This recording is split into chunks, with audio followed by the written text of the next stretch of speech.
जय हिंद मेरे प्यारे साथियों। मैं हरिवंश आप सभी का स्वागत करता हूं आपके अपने चैनल द साइंस कॉन्सेप्ट।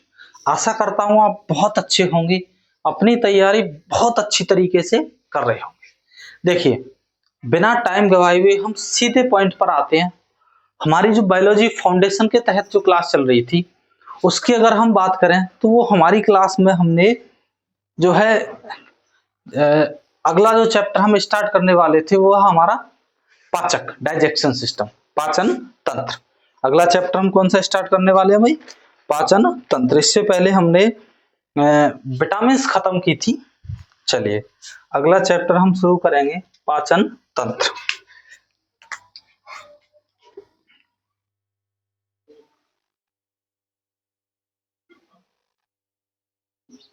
पाचन तंत्र, डाइजेस्टिव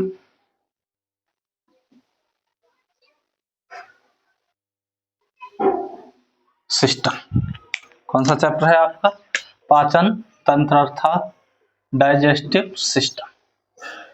चलिए देखिए, गर्मी से बहुत ज्यादा बुरा हाल है गर्मी का, लेकिन आपको बिल्कुल बेफिक्र टेंशन नहीं लेनी भाई। जब तक पसीना नहीं बहाओगे मतलब मेहनत लगेगी ही नहीं। मैं कह रहा हूँ आप जो गांव के लड़के हैं भाई, उनको मजा ही तभी आता है जब पसीना निकलता है शरीर से, लगता है कि हाँ मेहनत हो रही है। आपको मेहनत करनी है क्योंकि आपको सफलता पानी है। आपको अपने परिवार को, मैं कह सकता हूँ कि उस गरीबी रेखा से पार कराना है, इसलिए मेहनत आपको करनी होगी। और मैं तो यही कहूंगा मित्रों कि आपने जो रास्ता चुना है इतना आसान नहीं होगा, मेहनत करनी पड़ेगी। इसीलिए मेहनत लगातार करते रहिए। देखिए, सबसे पहले हम स्टार्ट करें डाइजेशन सिस्टम। देखिए, मैं एक चित्र के माध्यम से आपको समझाने का प्रयास करूंगा कि डाइजेस्टिव सिस्टम किस तरह होता है, यानी हमारी बॉडी में खाना किस तरह जाता है। तो देखिए, सबसे पहले मैं कहूं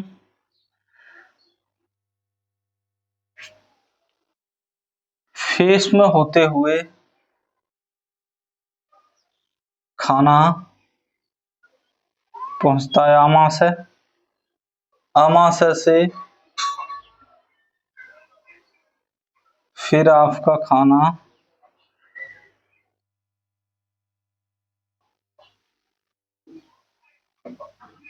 आमाशय, आमाशय से फिर आपका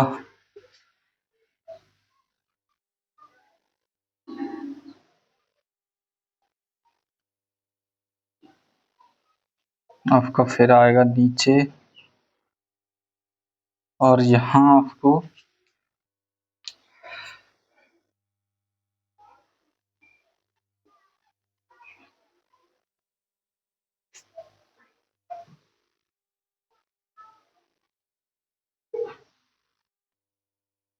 इस तरह से मिलेगी आपको बड़ी आंत।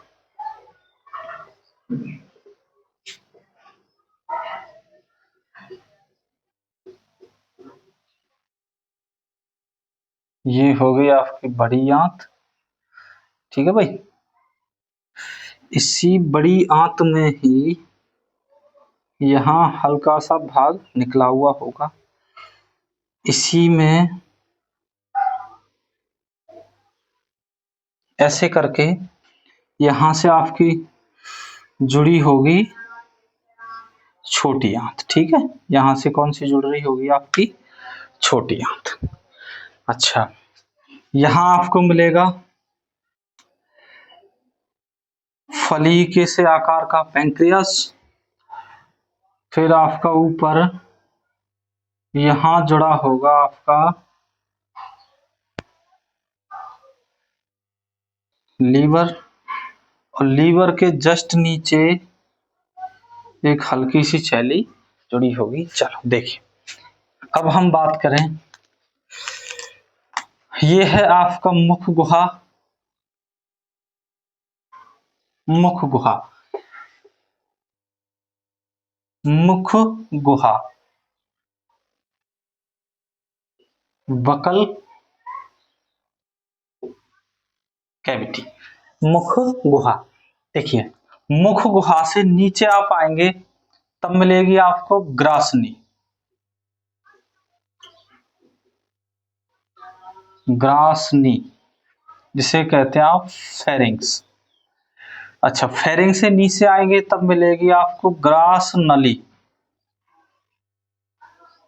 इसको बोलते हैं ईसोफेगस। अच्छा, इसी ईसोफेगस को ही आहार नाल कहा जाता है। आहार नाल अर्थात फूड पाइप, इसी को क्या कहते हैं? आहार नाल अर्थात फूड पाइप। उसके बाद आपको ये मिला है, ये है आपका आमाशय। आमाशय स्टमक, ये क्या है आपका? आमाशय अर्थात स्टमक। ठीक है, इसके बाद नीचे मिलेगा आपको अग्नाशय। अग्नाशय पैंक्रियास। ठीक है, अच्छा इस तरफ आएंगे तो ये भाग है आपका लीवर। लीवर से जस्ट नीचे मिलेगा आपको पित्ताशय। पित्ताशय, गॉल ब्लैडर। ठीक है, अच्छा इसके नीचे जब आएंगे तो ये वाली है आपकी बड़ी आंत, लार्ज इंटेस्टाइन। अच्छा, इसमें जो बीच में घूम रही है ये है आपकी छोटी आंत। छोटी आंत, स्मॉल इंटेस्टाइन। Small intestine. ठीक है, अच्छा यहां पर ये मिलेगा आपको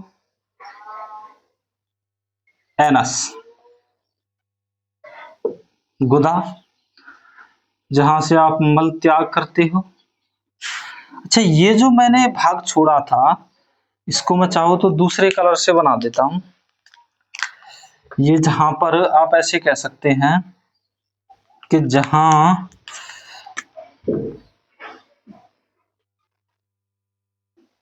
ये वाला भाग, ठीक है, ये जो भाग था बड़ी आंत का, इसको कहते हैं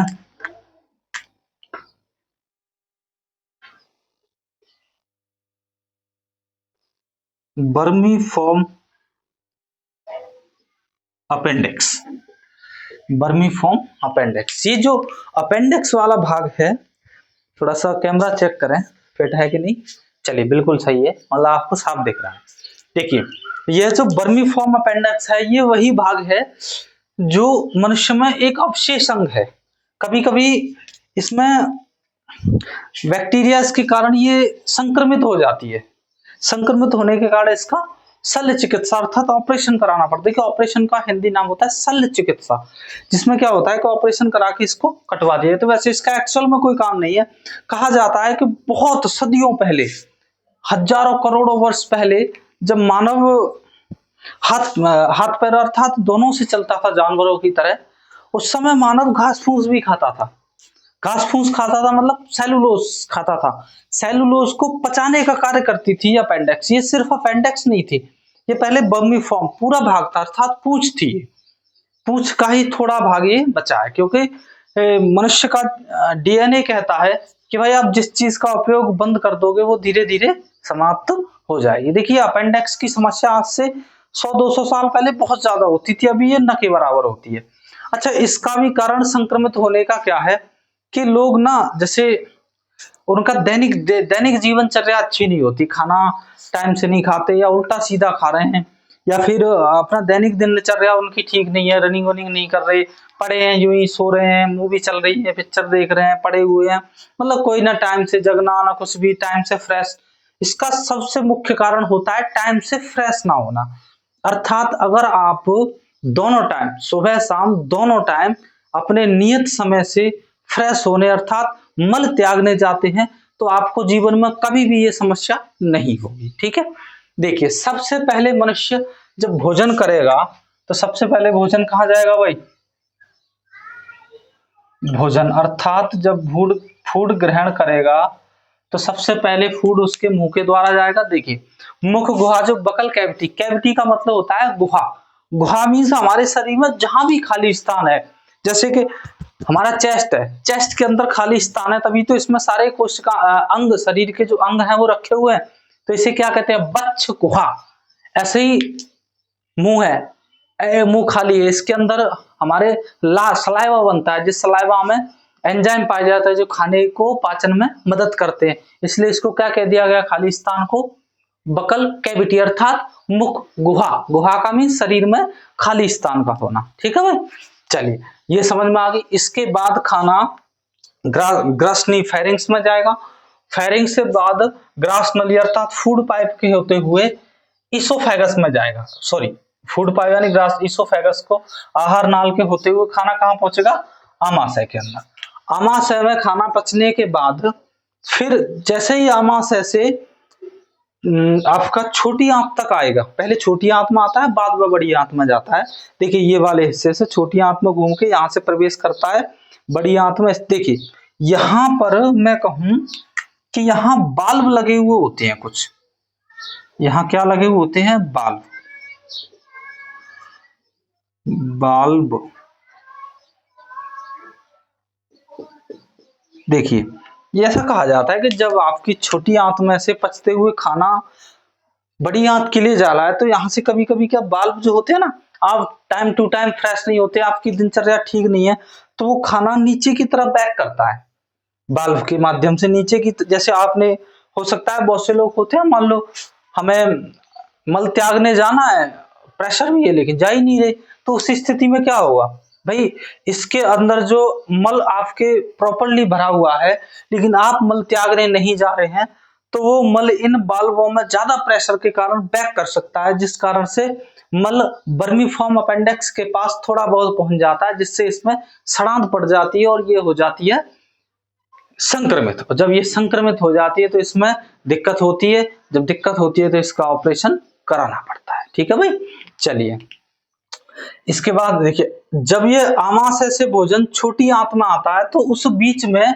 इसमें कुछ रस, जूस मिलाए जाते हैं जिनमें लीवर है, लीवर द्वारा पित्त का निर्माण किया जाता है और उस पित्त को इसमें मिला दिया जाता है, शेष बचे पित्त को पित्ताशय में एकत्रित कर दिया जाता है। अर्थात इससे हम कहें कि पित्त का निर्माण पित्ताशय में नहीं होता, पित्ताशय में पित्त का एकत्रित अर्थात इकट्ठा होता है, जमा किया जाता है, यहाँ पर जो एक्स्ट्रा बन जाता है वो यहाँ पर लीवर जमा कर देता है।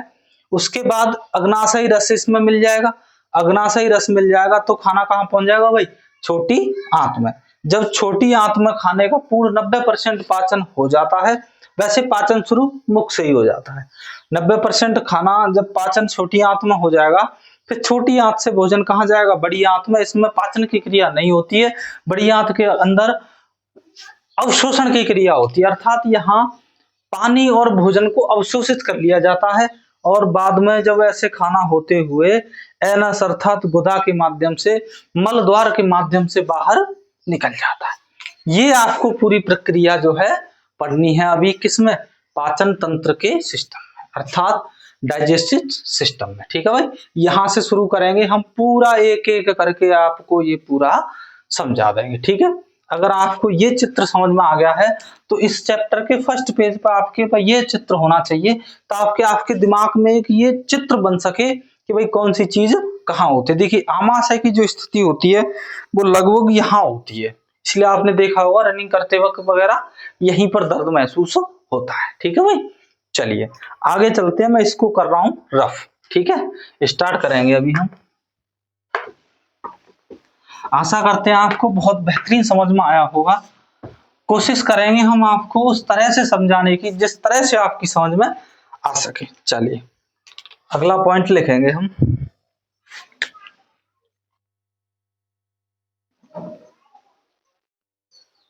आहार नाल की लंबाई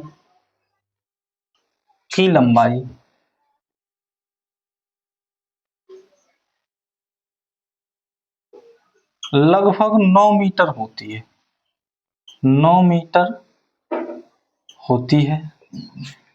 जिसमें जिसमें 6 मीटर लंबी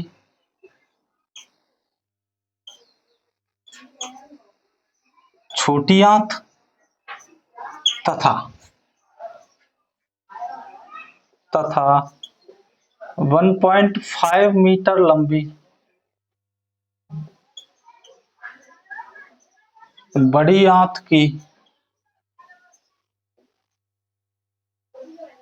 लंबाई होती है। बड़ी आंत की लंबाई होती है, यानी मैं कहूं, देखिए टोटल जो फूड पाइप है उसमें से 9 मीटर का होता है वो टोटल। देखिए लगभग में मैंने इसलिए लिखा है कि किसी किसी बुक में ये 10 मीटर भी लिखा हुआ है, लेकिन आपको 9 ही मानना है, अर्थात एनसीईआरटी के आधार पर ये 9 मीटर ही मानना है, और हर परीक्षा में 9 मीटर ही मानी गई है, बहुत बार पूछी गई है। जिसमें से स्पेशल 6 मीटर की तो छोटी आंत ही होती है, छोटी आंत इस तरह से फैली हुई होती है बीच में, ठीक है, काफी लंबी, और लगभग 1.5 मीटर लंबी बड़ी आंत होती है, यानी मैं कहूँ 7.5 मीटर तो दोनों आंत ही है। बचे हुए भाग में कौन कौन है, तो बचे हुए जो भाग है आपका 1.5 मीटर का, उसमें वहां से यानी फूड पाइप है, मुख गुहा से लेकर तुम्हारी एन छोटी आंत तक, ठीक है भाई। चलिए आगे देखेंगे हम। देखिए पाचन एक्चुअल में कैसे होता है। देखिए अगर हम पाचन की चर्चा करें, पाचन डाइजेशन, सुनिए भाई, जैसे आपने खाई है रोटी, ठीक है, तो रोटी क्या है, एक जटिल जटिल पदार्थ है, ठीक है। अच्छा, यह रोटी आपके अंदर जाएगी, यह चेंज हो जाएगी किसमें, माल्टोज में। माल्टोज कैसा पदार्थ बन जाएगा, सरल पदार्थ। यह माल्टोज में से परिवर्तित होकर यह बनेगा ग्लूकोज, और ग्लूकोज है एक अकार्बनिक पदार्थ। देखिए इससे हमारे ये समझ में आया कि भोजन क्या ग्रहण करता है, ग्लूकोज। अच्छा, ग्लूकोज को भी डायरेक्ट ग्लूकोज नहीं, ग्लूकोज को भी ग्लूकेगॉन इसके रूप में ग्रहण करता है शरीर, अर्थात कोशिका, अर्थात मानव शरीर भोजन को किस रूप में ग्रहण करता है, तो ग्लूकोज या ग्लूकेगॉन के रूप में। ग्लूकोज को भी आगे तोड़ दिया जाता है तो ग्लूकेगॉन के रूप में भोजन को ग्रहण करता है, अर्थात हमारी बॉडी, ठीक है। ये इस तरह से हम पढ़ने वाले हैं। देखिए आगे, जैसे हम बात करें अंतःग्रहण, अंतःग्रहण का मतलब होता है इंजेक्शन, अर्थात अंदर लेना। शब्द से समझ पा रहे हैं इसका मतलब क्या है। देखिए मुख गुहा के द्वारा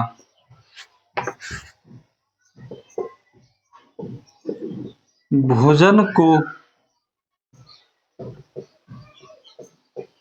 ग्रहण करना होता है। मुख गुहा के भोजन को ग्रहण करने को अंतःग्रहण कहते हैं। मुख गुहा के द्वारा जैसे हम भोजन करते हैं उसको अंतर्ग्रहण कहते हैं, ठीक है भाई। यहाँ तक चीजें समझ में आ गई हैं। अगर यहाँ तक चीजें समझ में आ गई तो फिर हम थोड़ा सा आगे चलते हैं।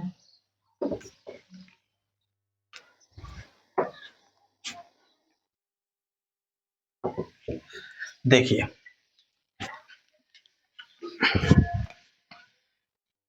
क्या है पाचन, अब यही हम पढ़ने वाले हैं। पाचन डाइजेशन है क्या, तो देखिए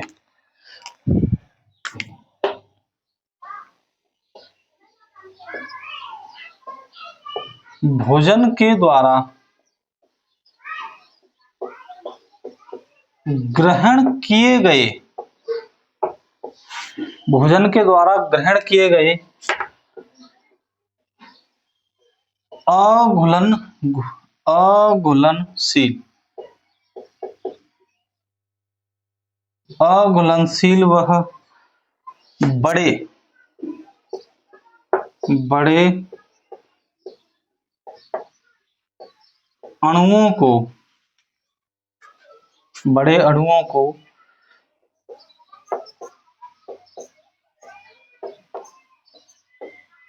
एंजाइमों की सहायता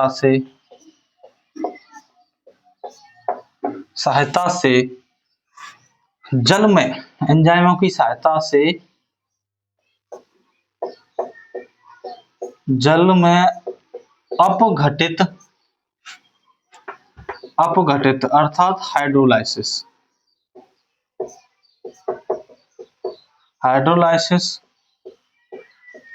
करना ही क्या कहलाता है भाई?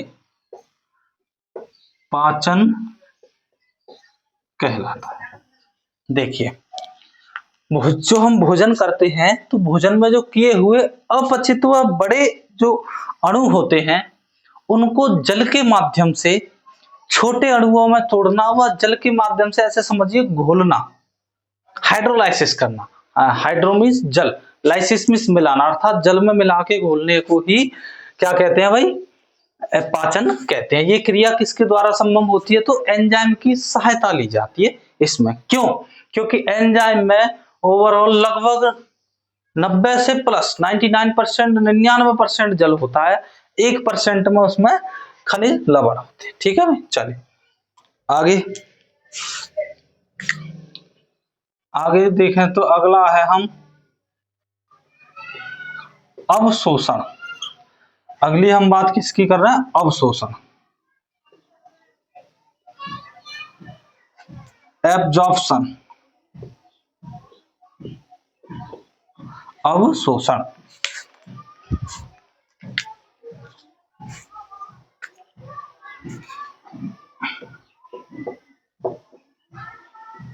पचित भोजन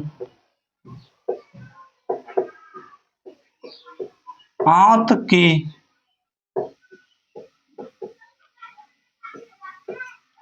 भित्ति के द्वारा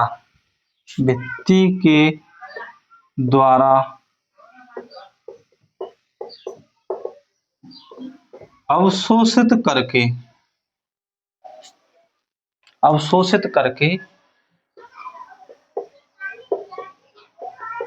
रुधिर के माध्यम से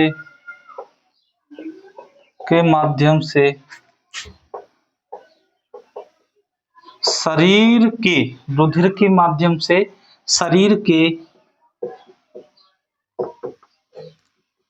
विभिन्न अंगों तक भेजना, विभिन्न अंगों तक पहुंचाना या भेजना क्या कहलाता है भाई? अवशोषण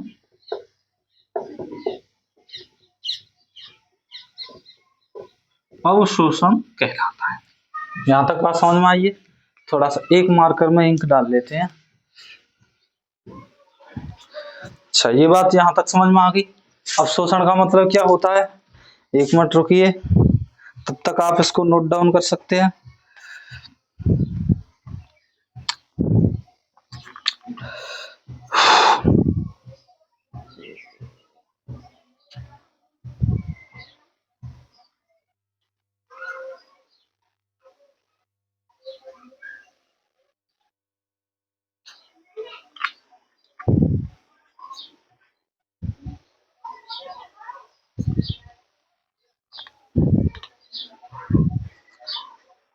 चलिए, ये हमारा इंक का कार्य हुआ संपन्न। चलते हैं फिर आगे। यहां तक समझ में आ गया? चलिए अगली बात कर लेते हैं फिर हम।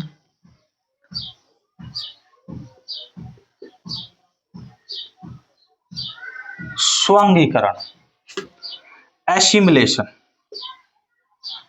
स्वांगीकरण, एसिमिलेशन।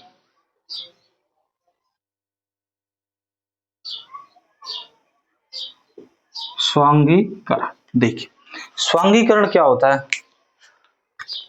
देखिए ध्यान से सुनना आप, स्वांगीकरण क्या होता है।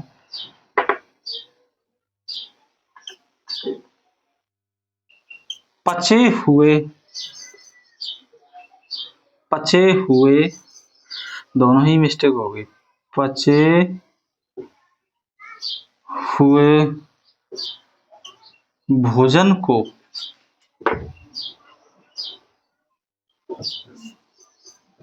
कोशिकाओं के द्वारा ग्रहण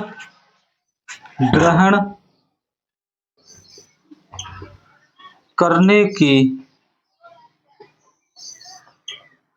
प्रक्रिया को क्या कहते हैं? स्वांगीकरण कहा जाता है। स्वांगीकरण किसे कहते हैं? कोशिकाओं द्वारा जो भोजन को ग्रहण किया जाता है, अर्थात डायरेक्ट भोजन को ग्रहण नहीं किया जाता। भोजन में जो ग्लूकोज होता है उसको ग्लूकेगॉन के रूप में ग्रहण करती है सेल्स, उसे क्या कहा जाता है? स्वांगीकरण। आगे चलो, इसी में एक लाइन और लिख लो। मल त्याग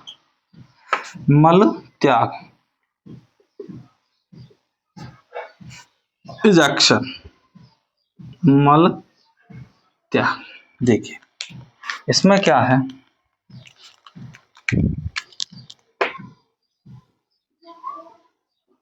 अनपचे भोजन को शरीर से बाहर निकालने की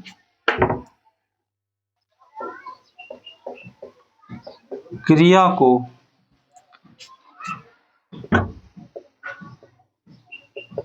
मल त्याग कहा जाता है। मल त्याग कहा जाता है, अर्थात हम जब भोजन पूरी तरह से भोजन का पाचन हो जाता है तो जो शेष अवशिष्ट पदार्थ बचता है, अनपचा भोजन पदार्थ अवशिष्ट पदार्थ बचता है, उसको शरीर से बाहर निकालने की क्रिया को ही मल त्याग कहते हैं। यहां तक आपकी समझ में आ गई है? चलिए, ये तो बेसिक बातें थी। क्या थी ये?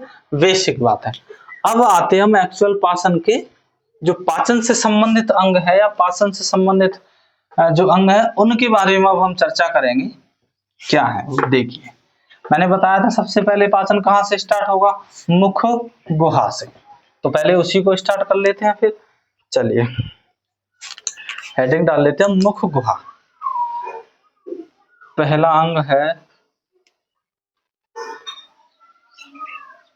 मुख गुहा, बकल कैविटी, मुख गुहा। चलिए मुख गुहा क्या है? देखिए मैं कहूं कि पाचन प्रक्रिया में पाचन में जो अंग भाग लेते हैं उसमें सबसे पहला यही है। ठीक है, चलिए देखो,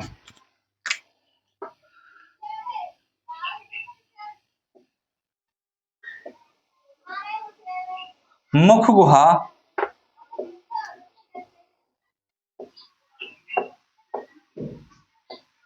आहार नाल का सबसे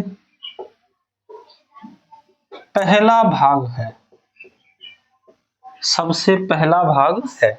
ठीक है, अच्छा, मुख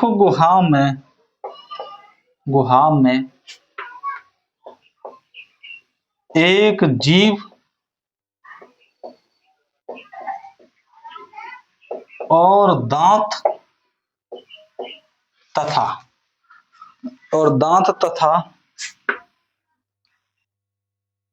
कुछ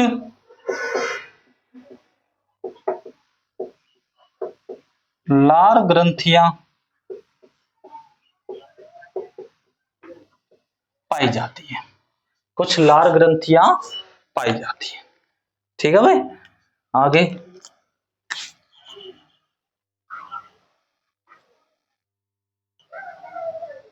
मुख गुहा की छत को, मुख गुहा की छत को तालु, तालु कहते हैं तथा, तथा तालु के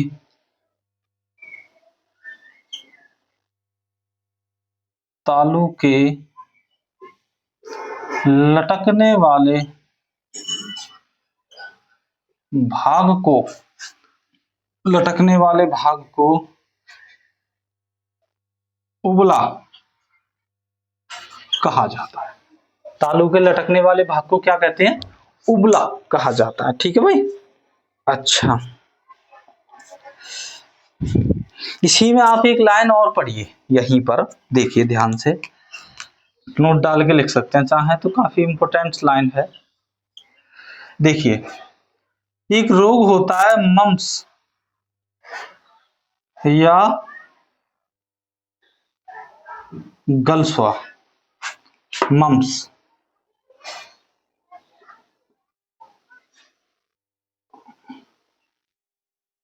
यह रोग क्या होता है? यह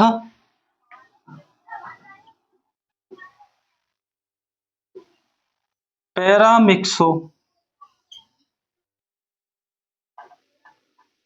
पैरामिक्सो वायरस के द्वारा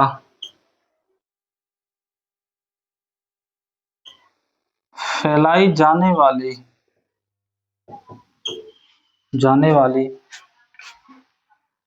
बीमारी, बीमारी होती है जिसमें जिसमें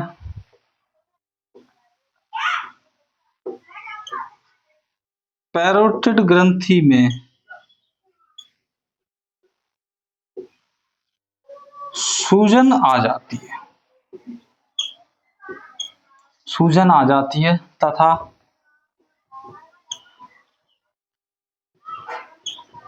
जलन और दर्द होता है, जलन और दर्द होता है। देखिए क्या होता है कि मुख के अंदर ये जो तालु वाला भाग है, इसी मुख गुहा में कभी कभी आपने देखा होगा कि ये हमारे जो गाल होते हैं, यहाँ पैरोटिड ग्रंथि होती है, ये वाली जगह, इसमें कभी कभी पैरामिक्सो वायरस की वजह से सूजन आ जाती है और ये फूल जाते हैं। इनमें सूजन के साथ साथ दर्द भी होता है। यही है, ये क्या है? मम्स, मम्स बीमारी कहते हैं इसको, या फिर गल सुहाग, मतलब गल स्वामिस, गाल का सूज जाना, ये जो गाल है इनका सूज जाना ही गल स्वार अर्थात मम्स बीमारी कहलाता है। ठीक है भाई, आगे बात करें हम।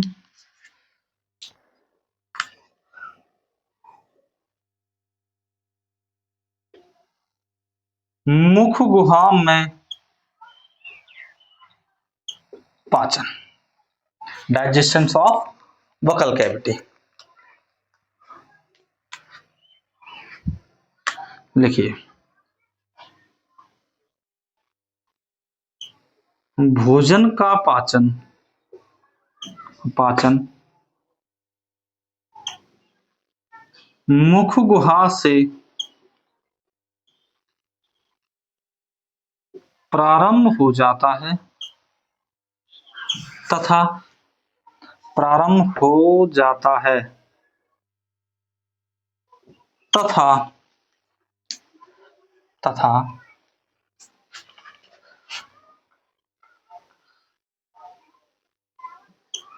मुख गुहा में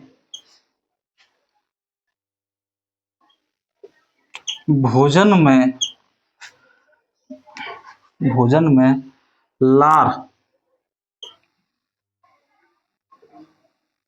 सलाइवा की सहायता से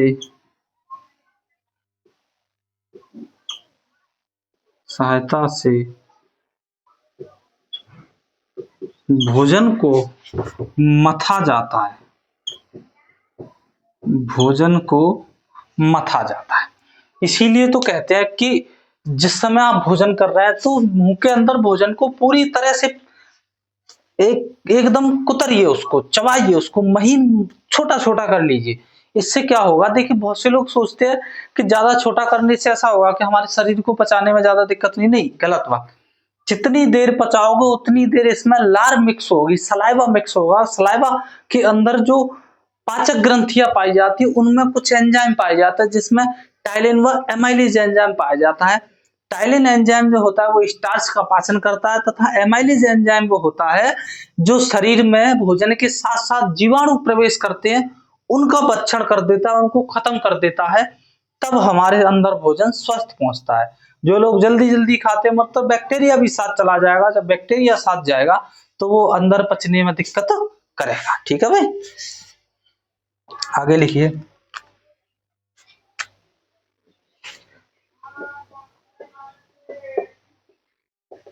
मानव में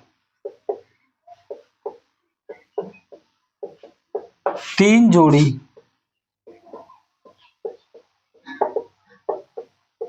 लार ग्रंथियां पाई जाती हैं, पाई जाती हैं। लार ग्रंथियां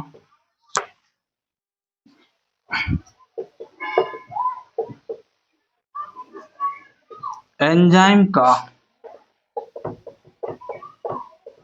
श्रावण करती है, एंजाइम का श्रावण करती है। ठीक है भाई। अच्छा, मैं कहूं कि लार ग्रंथियों में, लार ग्रंथियों में, लार ग्रंथियों में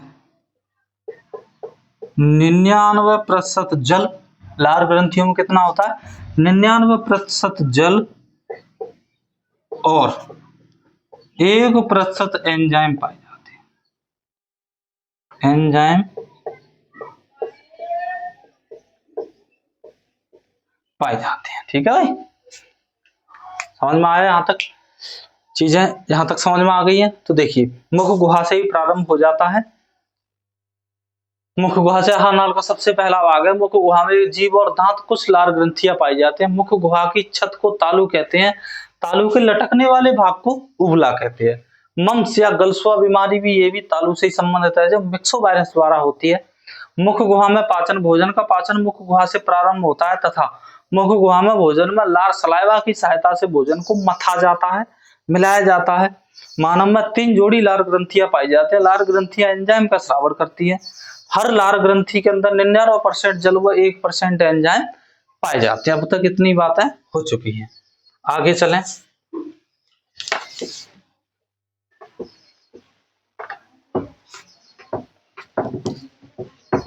देखिए अभी आगे चलते हैं।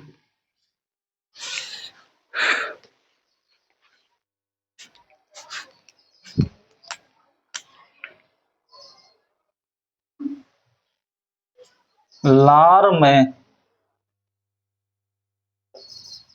मुख्यतः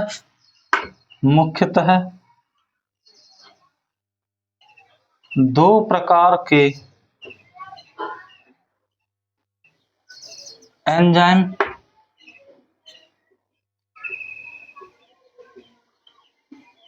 पाए जाते हैं। मुख्यतः 2 प्रकार के एंजाइम पाए जाते हैं। कौन कौन से, तो मैं कहूं पहला एंजाइम पाया जाता है वो है आपका टाइलिन। पहला एंजाइम कौन सा है, टाइलिन। ठीक है भाई, पहला एंजाइम पाया जाता है इसमें टाइलिन एंजाइम। अच्छा, टाइलिन का काम क्या होता है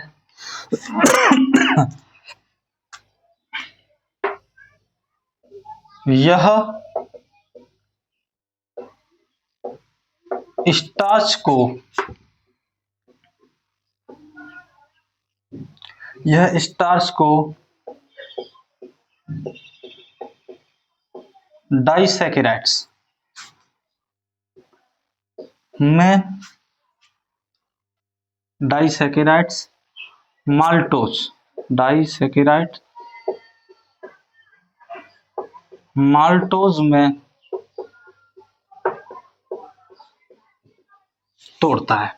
डाइसैकेराइड से आपको याद आ रहा होगा एक्चुअल में है क्या ये कार्बोहाइड्रेट्स है। कार्बोहाइड्रेट्स को ही यहाँ माल्टोज नाम दिया गया है, अर्थात यह स्टार्च को माल्टोज में तोड़ देता है। किस में तोड़ देता है? माल्टोज में। जैसे कि हम कहें भाई ये है आपका स्टार्च। स्टार्च एक जटिल भोजन है। स्टार्च कैसा भोजन है? जटिल। यहां किसकी सहायता ली जा रही है? टाइलिन एंजाइम की। किसमें तोड़ रहा है ये? तो ये तोड़ रहा है माल्टोज कार्बोहाइड्रेट्स में, जो कैसा हो गया? सरल टुकड़ों में भोजन टूट गया। ठीक है भाई, यह है टाइलिन का काम। किसका काम है ये? टाइलिन। अर्थात आप ये याद रखिए कि टाइलिन, इतना याद रख लीजिए, टाइलिन स्टार्च को पचाने का काम करता है। डायरेक्ट ये पूछा जाता है, बताइए टाइलिन का क्या कार्य होता है, या मानव लार में टाइलिन क्या कार्य करता है, या ऐसे पूछा जाता है स्टार्च को कौन पचाता है। तो वहां आप ये ध्यान रखिए। आगे देखिए, अगला है आपका लाइसोजाइम। अगले एंजाइम का क्या नाम है?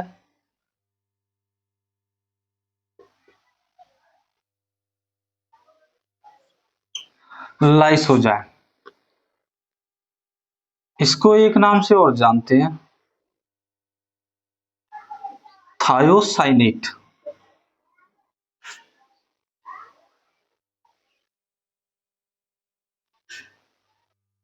थायोसाइनेट।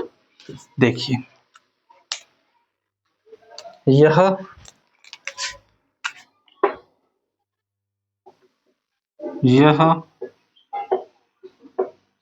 भोजन के साथ आए सूक्ष्म जीव और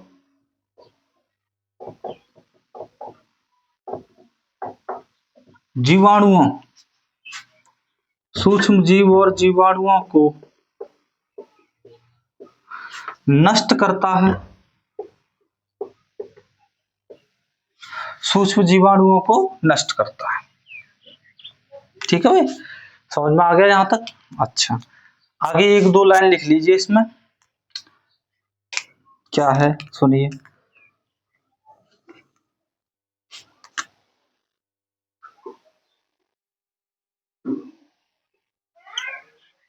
भोजन में उपस्थित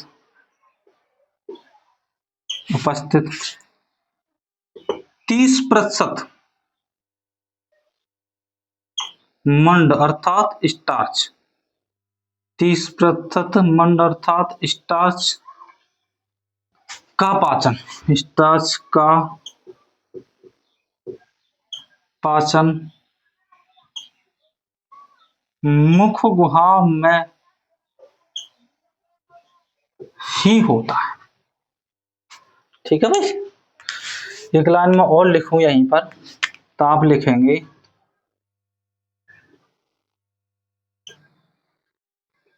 मेढक और मछली में लार ग्रंथियां नहीं पाई जाती है। मेढक और मछली में लार ग्रंथियां नहीं पाई जाती है। यहां तक आपको समझ में आ गया होगा। मैं कहता हूं बहुत बेहतरीन समझ में आया होगा यहां तक आपकी। भैया जिस तरह से आप मेरी हालत देख पा रहे हो, अगर आपको ऐसा कुछ दिख रहा हो, तो मैं पूरी तरह से पसीने में लबालब हो गया हूं, और क्लास का भी हमारा टाइम हो चुका है। देखिए एक बात याद रखना, बोर्ड वाइट भले ही है लेकिन चीजें बिल्कुल कलरफुल हैं। अगर जितना मैं पढ़ा रहा हूं उतनी अगर चीजें हर क्लास में आपको नहीं मिलेंगी। मैं नहीं कहता बहुत अच्छे टीचर है भाई, बहुत अच्छे अच्छे टीचर पढ़ा रहे हैं। हम तो अभी ये मान लीजिए एक स्टूडेंट है आपके लिए, लेकिन मैं कोशिश कर रहा हूँ बहुत बेस्ट बेहतरीन देने की। तो कृपया आप बेहतरीन तैयारी करें, कहीं भी पढ़ो कोई फर्क नहीं पड़ा, जहां आपको अच्छा हुआ बेहतरीन मिलता है वहां पढ़िए। ठीक है भाई, चलिए आज की क्लास हम यही समाप्त करते हैं। जय हिंद, जय भारत।